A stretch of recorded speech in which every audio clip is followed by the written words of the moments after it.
안녕하세요. 오늘도 사연살롱을 찾아주셔서 감사합니다. 저는 서울에 사는 60대 여자입니다. 지금이야 자식들 덕 보면서 행복하게 살고 있지만 사연이 많은 사람입니다. 그 사연 오늘 한번 풀어볼까 해요. 요즘 사람들이야 전부 연애 결혼하지만 저 젊을 때는 어디 그랬나요? 부모님이 적당한 신랑감 골라주면 몇 번 얼굴이나 보고 결혼하는 일이 허다했죠. 저도 첫사랑이란 걸 해본 적은 있지만 부모님 반대로 인해 헤어지고 부모님이 맺어준 사람과 결혼을 했답니다. 저희 부모님께선 그 집안이 워낙 좋은 집안이니 제가 가서 잘 살 거라고 생각했대요. 남편의 집은 유서가 깊은 집안이었어요. 남편은 3대 독자였죠. 제사도 많이 지내고 층층이 어려운 어른들이 같이 살았어요. 결혼하자마자 시어머니께서는 임신을 하라고 독촉하셨어요. 어릴 때야 뭘 아나요. 어머니가 시키니까 무조건 따라야 한다고 생각했죠. 남편은 효심이 깊은 효자였어요. 어머님 말이라면 죽는 신용이라도 할 정도였죠. 그런 사람이 어머니가 손자를 바라시니 어땠겠어요. 저한테 어서 임신을 해야 한다고 제 몸 관리 잘하라고 난리였죠. 그런데 남들은 다 쑥쑥 잘 낳는다는 아이가 저는 생기지 않더라고요. 1년이 되자 처음에는 눈치만 주던 시어머니께서 노골적으로 절 구박하기 시작하셨어요. 말로도 구박을 하고 제가 부엌에서 실수라도 하면 아프게 꼬집기도 하셨었죠. 아이도 못 낳으면서 남편과 사는 제가 죽도록 미우셨나 봐요. 옛날에 아이 못 낳는 죄보다 큰 건 없다 그랬다. 예전이면 넌 당장 소박감이야. 그런 말을 들어서 밤에 눈물을 훌쩍이고 있는데 남편이 제 울음소리를 듣고 뭔 일이냐고 그러더군요. 어머님의 모진 시집살이를 말 한마디 안 하고 참아왔었는데 그날은 도저히 참아지지가 않았네요. 그래서 그동안 있었던 일들을 다 얘기했습니다. 그랬더니 남편이 푹 한숨을 쉬더라고요. 저는 제 역성을 들어주려나 기대했는데 그게 아니라 어머님 편을 들더라고요. 네가 모자라니 우리 엄마가 그러는 거지. 네가 애만 쑥쑥 낳아도 왜 그런 일이 생기겠냐? 네가 부실해서 생기는 일이니까 팔자려니 생각해야지. 어쩌겠어. 그런 남편의 무심한 말에 참 마음이 아팠습니다. 제사를 지낼 때도 어른들이 저를 보며 혀를 차곤 했었지요. 멀쩡하게 생겼고 몸도 좋아 보이는데 아이를 못 가지니? 그렇게 2년을 눈물로 보냈을 때 기적같이 아이가 생겼습니다. 아이가 생기니 세상이 다 환해지는 기분이 들더라고요. 저에게 떨떠름하던 시댁도 제가 아이를 가졌다니 어쨌든 함부로 하지는 않더라고요. 뱃속 아이가 중해서 그랬겠죠. 그래도 절 괴롭히는 시어머니의 독설이 없으니 숨통이 트이더라고요. 남편도 제 배를 매일 만지면서 뱃속 아이에게 덕담을 건네곤 했었죠. 저는 좋으면서도 한편으론 걱정이 되었던 게 남편이 태담을 할 때 항상 우리 아들, 우리 복덩이 아들 하면서 뱃속 아이가 아들인 양 얘기를 하는 것이 아니겠어요? 뱃속 아이가 어떤 성별인지는 아무도 모르는 것이잖아요. 그걸 알 방법도 없고 걱정만 태산이었죠. 집안 사람 모두가 뱃속 아이가 아들길 바랐고 저도 시댁과 남편의 기대를 저버리기 싫어서 꼭 아들을 낳았으면 했습니다. 그러나 첫 아이는 딸이었습니다. 시어머니께선 누워있는 저에게 실망한 기색을 비치시더라고요. 남편도 나가서 담배나 뻑뻑 피우다 오고요. 시어머니께서 아이 얼굴 한번 힐끗 보시더니 그래, 첫 딸은 살림미천이라더라. 다음에 아들 낳으면 되지. 생각해보면 딸아이에게 너무도 미안하죠. 태어나자마자 그런 말이나 듣게 하고요. 그때는 저도 제정신이 아니었어요. 그리 예쁜 딸을 두고 매일같이 눈물만 흘렸습니다. 왜 너는 아들이 아니냐 원망도 했었죠. 그렇지만 곧 정신을 차리고 아이를 기르기 시작했어요. 처음에 아이 성별을 알고 좌절했었던 게 미안할 정도로 아이는 너무도 예쁘고 사랑스러웠어요. 하지만 시댁에선 아이에게 크게 정을 주진 않았던 것 같아요. 그저 아들 하면서 아들만 기대하셨죠. 그래도 첫 임신이 되고 나니 두 번째 임신은 수월하게 되었습니다. 두 번째야말로 시어머니께서 바라는 아들이길 간절히 바랐습니다. 전 솔직히 딸을 키워보니 너무 예뻐서 딸이라도 상관없었지만 시댁 어른들과 남편의 생각은 전혀 다른 것 같았어요. 둘째야말로 꼭 아들일 것이라 무서운 믿음까지 집안에 있었습니다. 그게 참 독자 집안에선 아들, 고추가 그렇게 중요하더라고요. 마음을 졸이며 임신 10달을 채우고 두 번째 아이를 출산했습니다. 낳자마자 기진맥진한 상태에서도 간호사에게 성별을 물었습니다. 아이 뭐 나왔어요? 아들인가요? 간절한 바람을 담아 물었는데 간호사가 웃으면서 아이를 보여주며 말했습니다. 예쁜 공주님이세요. 그 얘기를 듣고 펑펑 울었습니다. 간호사와 의사도 당황해서 저를 위로해 줄 정도였죠. 낳기 전엔 딸이어도 좋다고 생각했는데 막상 낳아보니 좌절감이 몰려오더군요. 저는 아이를 보기도 싫다면서 물리치고 혼자 병실에 틀어박혀 계속 울기만 했어요. 둘째도 딸이란 소식에 남편과 시댁 식구들은 저를 보러 오지도 않았어요. 둘째는 지금이야 그런 일에 대해 전혀 모르지만 저 혼자 죄책감으로 간직하고 있어요. 어쨌든 아이를 키워내긴 해야 했죠. 딸 둘을 키우는 재미는 참 쏠쏠했습니다. 아이들이 어찌나 애교를 부리면서 예쁜 짓을 하고 조금 크니까 제 마음을 헤아려 주기까지 하더라고요. 이래서 자식 낳으라고 하나보다 싶었네요. 그렇지만 시어머니께선 그때까지 포기하지 않으셨어요. 그때가 옛날이긴 하지만 당시 둘이면 충분하다는 인식이 있어서 셋째까지 낳기는 너무 부담스러웠어요. 남편의 벌이가 그렇게 좋은 것도 아니었고요. 시댁에 얹혀 사는데 셋째까지 낳으려니 엄두가 안 나더군요. 게다가 셋째가 아들이길 바라고 낳으라는 건데 그건 장담할 수도 없는 일이고요. 저희 고민은 나날이 커져갔습니다. 그렇지만 시어머니께선 늘 셋째 얘기를 하시면서 저한테 이런 식으로 몰아붙이셨어요. 너 독자 집안에 시집와서 아들 못 낳는 게 얼마나 중한 죄인 줄 모르는구나. 이 집 대를 끊는 게 너라는 거야 지금. 그렇게 협박식으로 말하기도 하셨지만 저는 그래도 셋째 생각은 정말 망설여졌어요. 제가 망설이는 걸 눈치채셨는지 어느 날은 저를 살살 달래면서 말씀하시더군요. 예, 그러지 말고 생각 바꿔봐라. 이제 애들 다 크기 전에 하나 더 낳아야지. 너도 나이 들면 더 힘들어. 그리고 둘째까지 딸이었는데 설마 셋째도 딸이겠니? 네가 아들만 낳아주면 우리 집에서 못해줄 게 뭐 있겠니? 저의 마음은 반반이었어요. 그 당시 첫째가 9살이었어요. 마지막 기회이기는 했죠. 더 나이가 들면 아이를 낳기 힘들 테니까요. 망설이고 있었는데 어느 날 남편이 사고를 단단히 쳤습니다. 잘 다니던 회사를 때려쳤다고 그러더라고요. 제가 무슨 일이냐니까 깡소주만 들이마시고 말을 안 하더라고요. 제가 나중에 따라 알아보니 남편의 술주정 때문이었습니다.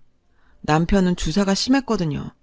그날도 회식에서 상사에게 주사를 부려서 잘린 것이었더군요. 쥐꼬리만한 월급이었지만 그도 없어지니 초조해지더라고요. 남편은 며칠 동안 놀다가 저한테 이러더군요.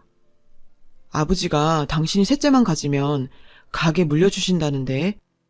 시아버님은 동네에서 유명한 음식점을 운영하고 계셨어요. 남편은 장사에 소질없다고 아버님이 절대 물려주지 않을 거라고 하셨거든요. 제가 아들만 낳으면 상으로 주신다고 하더군요. 아들 낳는 것에 가게 주고 분가도 시켜주는 조건을 거셨어요. 그때는 별 다른 대책도 없고 제가 나가 돈 벌 수도 없으니 아버님 가게 물려받을 생각으로 임신했었네요. 분가도 바라던 바였고요. 그리고 셋째를 가졌을 때는 태아 감별을 할 수 있는 기술이 생겼더라고요. 병원 가서 아들인지 딸인지 물으니 딸인 것 같다고 그러더군요. 저 혼자 병원을 나오면서 정말 눈물을 꺼이꺼이 흘렸습니다. 이미 배가 불러 아이를 내릴 수도 없고 100% 확률은 아니라지만 또 딸일 가능성이 높다는 말에 정말 좌절했습니다.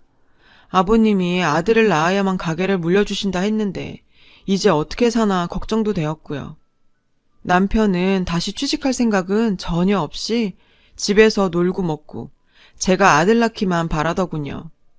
지옥 같은 임신 생활이 지나 아이를 낳았습니다. 놀랍게도 셋째는 아들이었어요. 그토록 시댁과 남편이 바라던 아들이었죠. 당시엔 태아간별이 틀리는 일이 많아 그런 일도 빈번했다고 하더군요.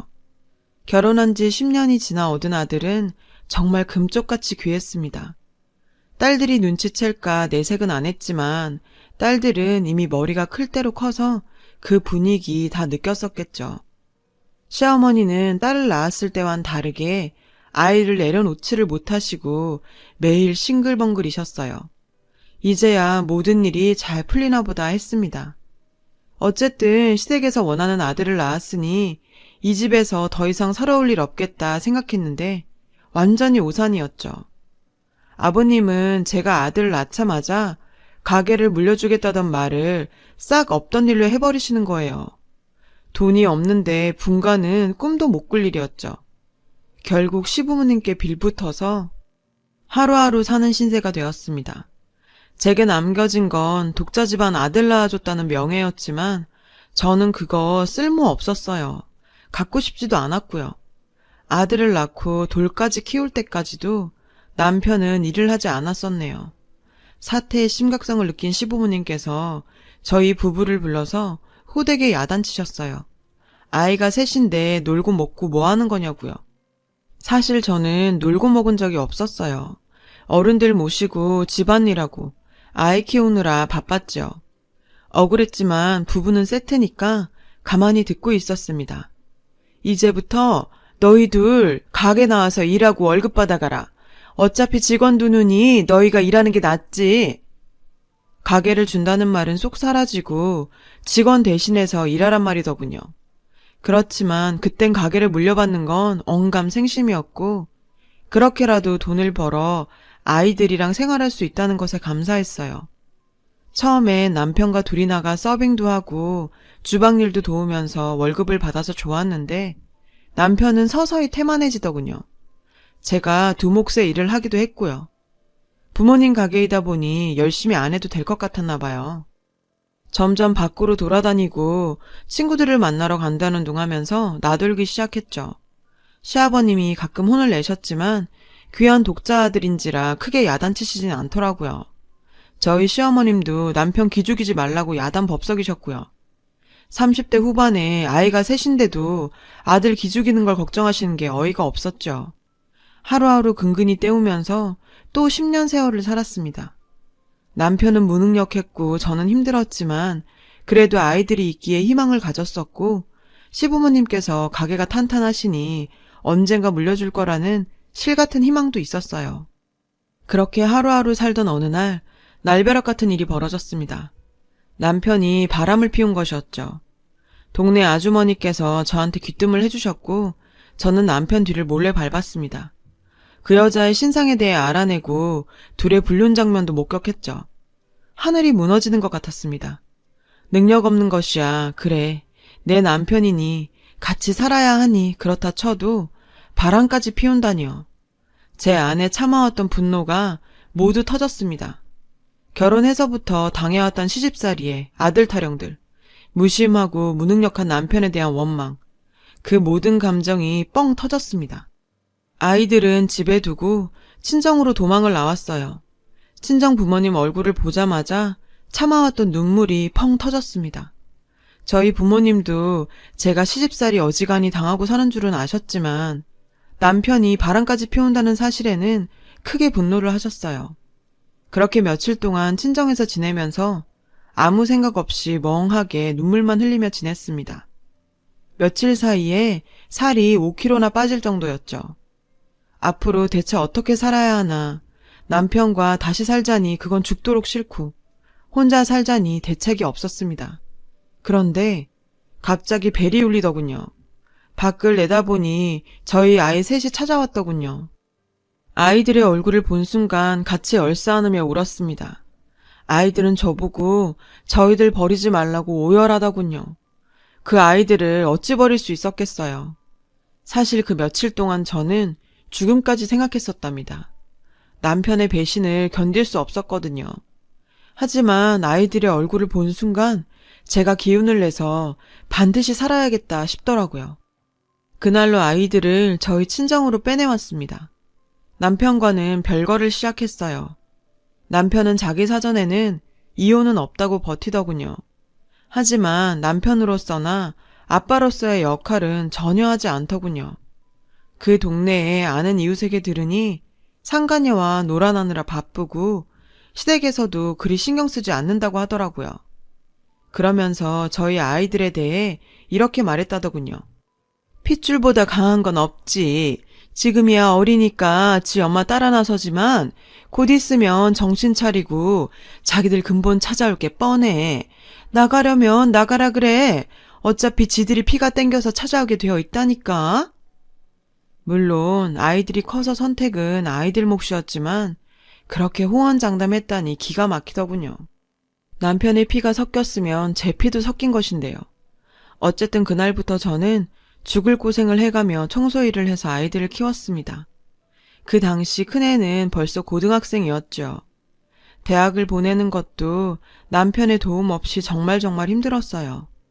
그래도 공부 잘하고 똑소리 나는 큰애는 좋은 대학에 합격하여 장학금도 받고 과외 아르바이트로 저에게 생활비도 갖다 줬습니다. 곧이어 둘째 아이도 대학에 진학했습니다.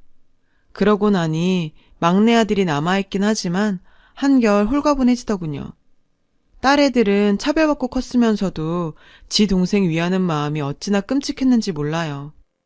사실 막내는 딸 둘이 거의 다 키운 거나 다름없었네요. 저도 물론 힘들었지만 딸애들도 정말 힘이 들었을 거예요. 두 딸아이도 정말 영특했지만 막내 아들은 공부머리가 있고 공부 욕심도 있어서 어려서부터 남달랐어요. 부모가 떨어져 사는 환경에도 전혀 흔들리지 않고 공부하더라고요. 결국 의대에 진학하게 되었습니다. 친정에서는 경사가 났다고 야단이었고 이 소식은 시댁의 귀에까지 들어가게 되었죠. 어느 날 가족들이 단란히 식사를 하는데 문이 부셔져라 두드리는 소리가 들렸습니다. 바로 저희 시부모님과 남편이었죠. 제가 집 나가고 몇 년 만에 보는 얼굴이었어요. 시부모님은 떡하니 저희 친정 안방에 앉더니 예전처럼 저를 마구 야단치시더군요. 너는 어쩜 자식들이 대학을 가는 동안 우리한테 연락 한 번 안 하고 이렇게 살 수가 있니? 아무리 우리 애가 바람 피우고 잘못했지만 너도 남편한테 그러는 거 아니다. 남자가 살면서 바람 한 번 안 피우는 경우 있니? 그 말에 저희 딸들이 코웃음을 치더군요. 저희 아들도 어이없는지 할머니를 노려보고요. 그것도 모르는 저희 시어머니는 저희 아들을 안아보자며 아들을 부르더군요. 아들은 냉정하게 외면했습니다. 엄마가 우리 나쁜 얘기 많이 했겠지. 너희들 심정도 이해한다만 너희 아버지랑 우리 그렇게 나쁜 사람들 아니다. 너희들 뿌리가 어딘지 잘 생각해봐. 그렇게 말하고 시어머니가 가셨습니다. 남편은 그 사이 상간녀랑 놀아나느라 좋았는지 얼굴이 번들번들 하더군요. 남편과 시부모님이 가고 나서 자식들은 분통을 터뜨렸어요. 큰아이가 특히 저에게 강하게 이혼을 권유했습니다. 엄마, 더 이상 생각할 것 없어. 아빠가 바람 피운 지 벌써 몇 년이야. 우리 자라는 동안 아빠가 양육비 한 번 안 줬잖아. 이제 서류로도 이혼해. 우리 걱정은 할 거 없어. 사실 자식들 걱정에 이혼 안 한 것도 있었어요.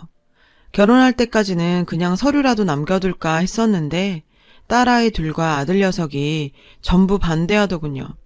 남편에게 연락해 이혼 절차 밟자니 처음에는 거절하던 남편이 나중에는 그러자 하더군요. 제가 워낙 완강하기도 했고요. 시부모의 생각을 곧이곧대로 믿었는지 자식들은 결코 자기를 버리지 않을 거라고 생각했던 모양이에요. 저 같은 건 없어도 된다고 생각했겠죠.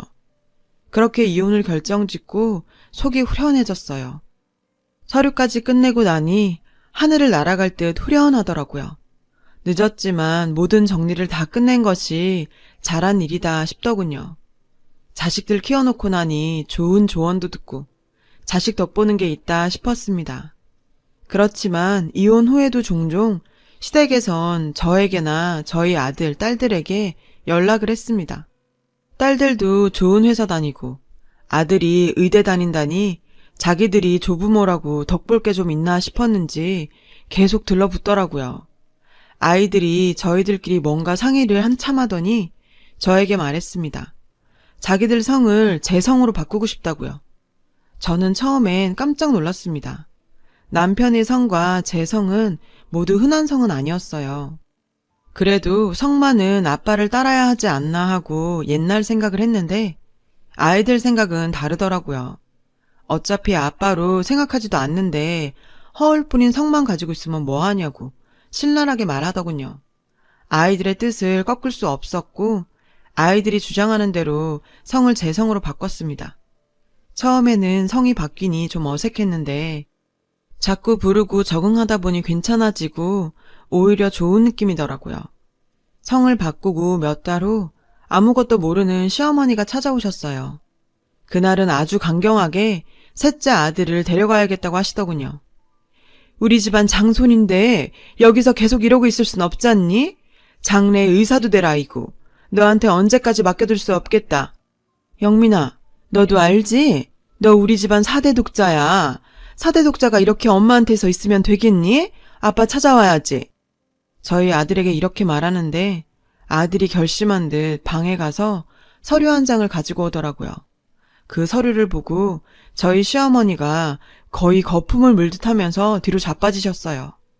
그 서류는 바로 딸과 아이들의 성이 제 성으로 바뀌었다는 증명서였죠. 설마 우리 집안 4대 독자가 성을 바꿨단 말이니? 이게 그 말이야?